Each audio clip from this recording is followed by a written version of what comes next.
Massive breaking news just dropped in the last couple of minutes as Manchester United officially pull out of the race to sign Manuel Ugarte from PSG.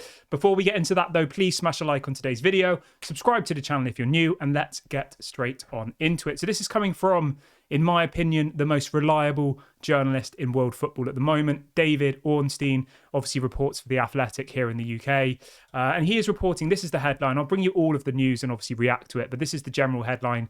He says, exclusive, Manchester United have switched midfielder targets away from Manuel Ugarte and now onto other options. He says that Manchester United will not meet the 60 million euros fee, plus will only revisit the deal if PSG decide to drop the price. He says no progress, talks have now cooled, and Manchester United are exploring other top targets in that position. So it looks like Manuel to Manchester United is off.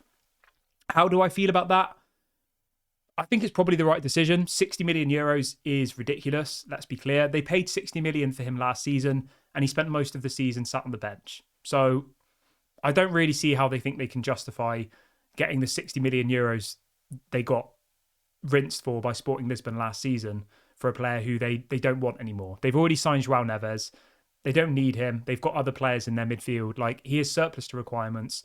If they're not going to do business with us and they're not going to drop their requirements, then go and find someone else. Now, I'm going to be honest with you. My initial reaction when I saw this story was like, finally, why has it taken us this long to do this? We've been negotiating with Manuel Ugarte for like 10 weeks. We got the story from Fabrizio 10 weeks ago that he wanted to join Manchester United and that he'd agreed terms and that he's waiting for Manchester United. Like, we've been talking about him for months and months and months and months. And the narrative is always the same. It's always PSG wants 60 million. The same over and over and over again. Now, why has it taken this long for Inos to decide they're not going to go for him? That's what I don't really understand. That's the bit of the story that's still kind of missing for me. Surely they knew when they asked PSG 10 weeks ago, and they're still saying 60 million euros, that 60 million euros is the price. Either you pay it or you don't get the player. But let's look at it in a positive way. I think moving on from him is the right decision, to be honest. I think he's not worth 60 million. And when you think of the budget restraints that we're operating under this season and the fact that we're having to sell to buy, where are we going to get 60 million euros from? You know, McTominay, maybe we get 30 million euros for him. Eriksen, you might get 5 for. Wan-Bissaka, you get 20 million for, but then you buy Mazraoui. Like, where are we going to find this 60 million euros from? So let's try and spin this, and I want you now to let me know your thoughts. With Manuel Ugarte out of the picture, who should Manchester United go for as the new CDM? I'm going to go with this. This is my pick. Amrabat, available for around 12 million euros. Bring him in. And I would go with Youssouf Fofana from Monaco. He's available for 25 million euros this window with 1 year left on his contract. So for 37 million euros combined, you would get Amrabat and Youssouf Fofana. And then you sell McTominay and you pretty much raise the funds to do those two deals. So that's what I would do at this point, because I can't see any logical way of how we raise anywhere near 60 million euros to be able to bring Manuel Ugarte in. Like, it's not realistic. Obviously, there was this talk of a loan with an obligation to buy. But even with that, that still means at the end you've got to pay the 60 million euros. And what happens if Ugarte comes to Manchester United, has a stinker, and then we have to sign him at the end of it? Like, to me, that's not a good deal. If it was a straight loan, then maybe take him for a year, see how he gets on. But PSG don't want to do that. They're saying either you give us 60 million or you're not getting the player. And I think if Ineos want to show the world that they are serious and show the world that they're not going to be taken for fools, walking away was the correct decision. And I actually applaud Ineos for this. And my only criticism is that they didn't do it earlier, because our first game of the season is next Friday. Obviously, we play Man City on Saturday. I want to win that game. And we don't really have a CDM. We have Casemiro, but most people want him gone.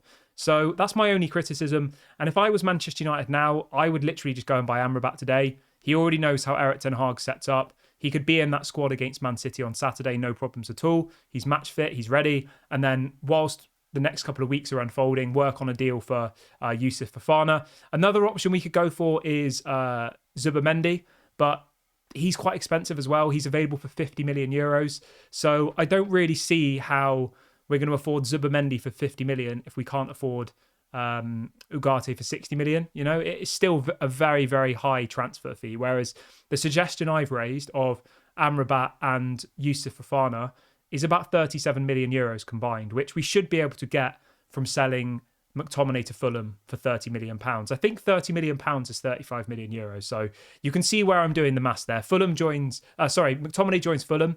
You get about 35 million euros in the bank. You then go and sign Amrabat for 12 and Fofana for 25. And then if you can get rid of Eriksen and Hannibal as well, that would probably raise you 10 to 15 million euros combined. So you can see where I'm doing my maths here. But I want you to let me know, like, who should Manchester United go for? Knowing that Manuel Ugarte is out of the picture, who would you go for instead? Obviously, Manuel Ugarte wants to come to Manchester United. He apparently has told PSG he wants to leave, but there isn't any wiggle room from PSG. They're saying, give us the money or no deal. So it'll be interesting to see how the next few days unfold. But generally, I don't really have a problem with this. I know some people are going to be going crazy in the comment section saying, what are Ineos doing? They don't know what they're doing. I honestly applaud them for this. Lenny Yoro was a great signing, good price. Joshua Zirkzee was a great signing, good price. Branthwaite, we walked away from at 70 million. We've now just walked away from Ugarte. And effectively now, the Ineos tax is the end of it. Sorry, not the Ineos tax. The United tax is over. It's the end. And I think this is a breath of fresh air. I really, really do. Because if this was last season or the season before, we would have paid 70 million for Branthwaite. We would have paid 60 million for Ugarte. And we would have continued in the rot that the club is on. We would be in more debt. Our debt would be going up every single year, whereas Ineos don't want to do that. They're trying to get rid of the debt. They're trying to get us back into a position where we actually are sustainable.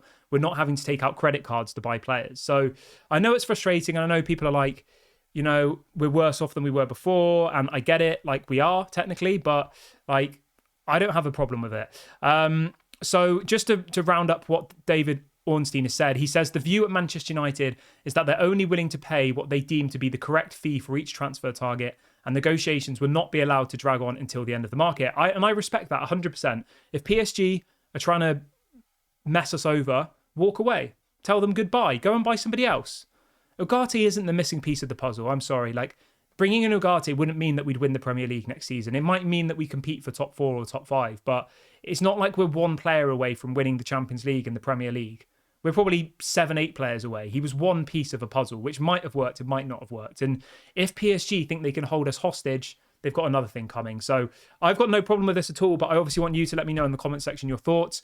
Obviously now we will be moving over to other targets, and that will probably be, you know, the focus of the news. I know a lot of the fan base want Zubimendi, me included, but I just think that Zubimendi is going to be too expensive. And I think that although he's the obvious option, I just don't see it happening. Like 50 million and 60 million, there isn't much difference between the two of that, really, is there? It's still a lot of money for a player. And sorry, I've actually got that wrong. Zubimendi's release clause is 60 million as well. So I don't think Zubimendi's going to happen. If we're not willing to pay 60 million for Manuel Ugarte, why would we pay 60 million for Zubimendi? So the more realistic options to look at now is Youssouf Fofana from Monaco, Amrabat from Fiorentina, and maybe even Rabiot gets thrown into the mix as well, which I know is going to upset a few people, but that's the realistic option at this point. But I'm going to wrap the video up here. I wanted to bring you this breaking news as it's just come out. Please let me know in your comment section your thoughts on this story. I'll be back tomorrow at 8:30. Please make sure to smash a like before you go. Subscribe to the channel if you're new. This has been Daily with Devil. Have a lovely evening, everyone, and I'll speak to you all later. Bye for now.